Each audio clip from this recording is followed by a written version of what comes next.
Hey guys, welcome back to my channel. This video here will answer some of your queries on selecting an artist and the expressive forms. So let's fly on into it. Artwork fly. Artwork fly.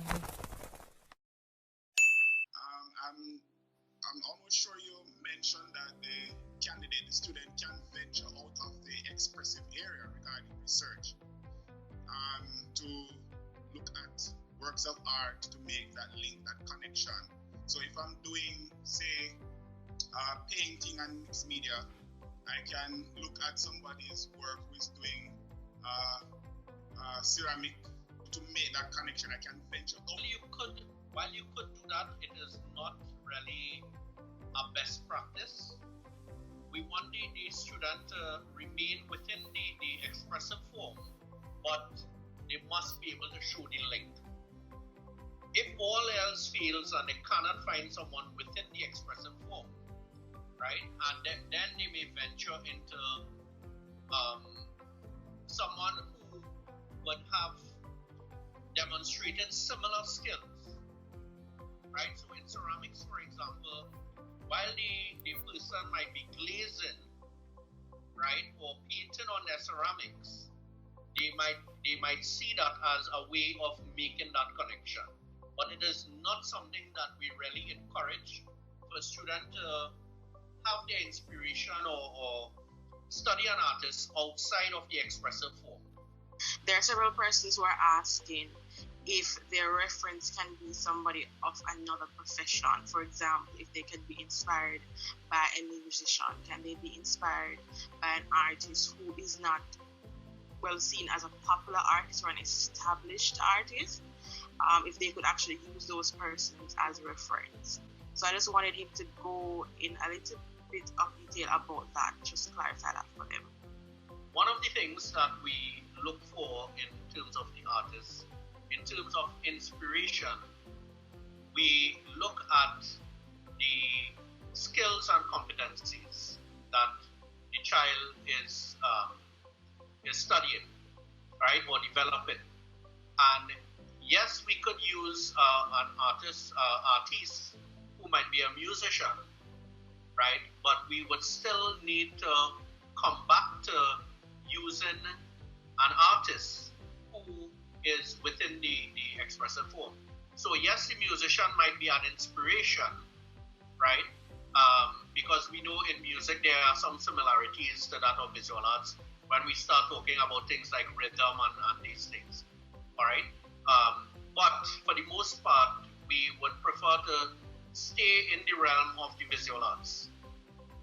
With respect to the artist being a popular artist, one of the key things with that is that the artist must have work that the child could use as their inspiration, because the child will be required to present 5 samples of the artist's work.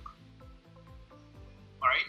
So it means that the artist must have work, samples of their work, or at least photos of the samples of their work, right, that the child could use. If you're looking at expressive form, like let's say lettercraft, where to find an artist working in lettercraft is a very difficult thing. There are very few and far in between. So it means that you may have to go to the craftsman who is practicing that craft of lettercraft, right? Rather than an artist who is using lettercraft as their main expressive form. So you would have the difference here is that you have the craftsman who is mass producing. So the guy down the road who is making all the leather belts, and you make 50 belts and all 50 look the same way, right? That is a craftsman. As opposed to the artist now who is doing a piece of artwork that is original in leather, which is different. All right, so it all depends.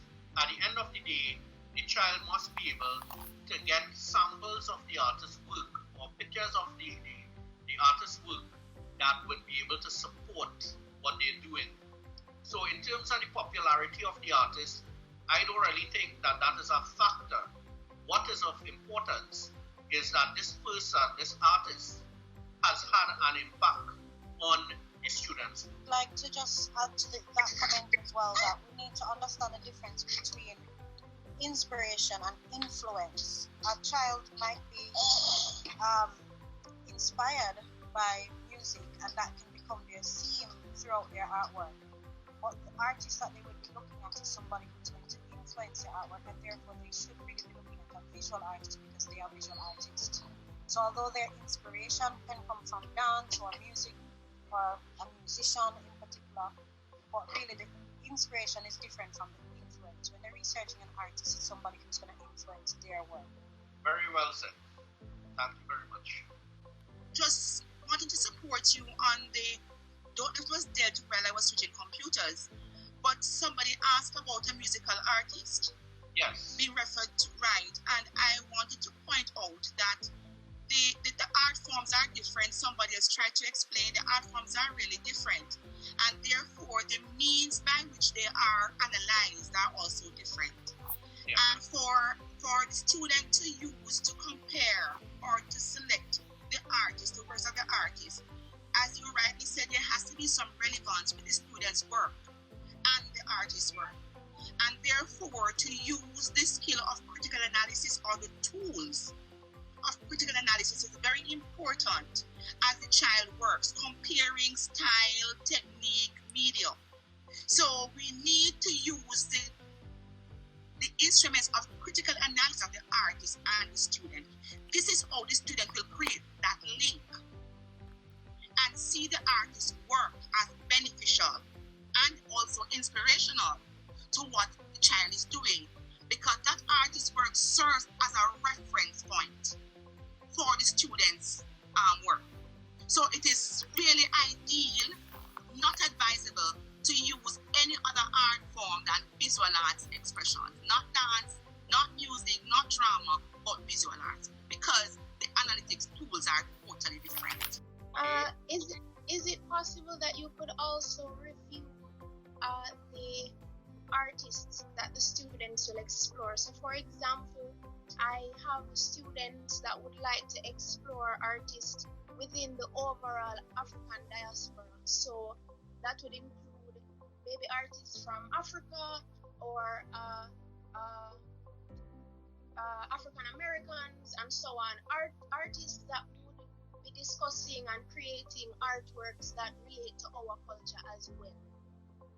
Okay, some of these things that you would like to see changes in, your education officer, their curriculum officer, they would have had they would, in fact, in speaking to them, they are in the process of gathering information to submit for some of those changes. So you can liaise with your curriculum officer there, your education officer, and share that. But I will take note as well from my end. From past experience, sometimes when we try to get in contact, assist students in getting in contact with local artists to get interview from them, whether directly by phone or in person or over the internet. Oftentimes they take forever to respond. Sometimes they say that they're too busy and stuff like that. What did you say about using international artists other than local or regional artists? What I was saying is that I am going to maintain that the importance of this aspect is the child showing the child showing the relevance, showing the link between the artist's work and their work. Alright? If the child cannot get an artist in the local realm, then they may opt to getting a regional artist. And if that doesn't work, then they may go to international artists. I would have seen journals with international artists, some of them no longer around, right? But the child was able to clearly articulate the reference, the link, the inspiration, right, that the artist's work had, or the impact that the artist's work had on their work. So if you're able to show that, right, but in the first instance, we try to have the students remain local or at least regional. But there's nothing to say they can't do an international artist, right? With respect to reaching out for interviews and so on, sometimes you may have to have the student provide a list of questions and maybe email it to the artist, and they probably could respond. Some of our artists in Trinidad, they actually have a data sheet now that they send to student. A student request, they just send the data sheet to the student, right? And if the student require any additional information, well, they send an email or send some sort of contact. What is a nice thing that you all could do, I don't know if you all have already done it, is to put together as teachers a list of the artists in the various expressive form and their contact information, and have that shared among yourselves. So you could use that and share that with your students so that, you know, they can make the contacts and so on. And try to get more than one contact for the artist, not just a phone number, but maybe a phone number, maybe a Facebook page, maybe a email address, or something of that sort, right? But actually put together a directory so that it could be shared with your students. Please remember to like, share, comment, subscribe, and hit the bell so you can always know when I upload.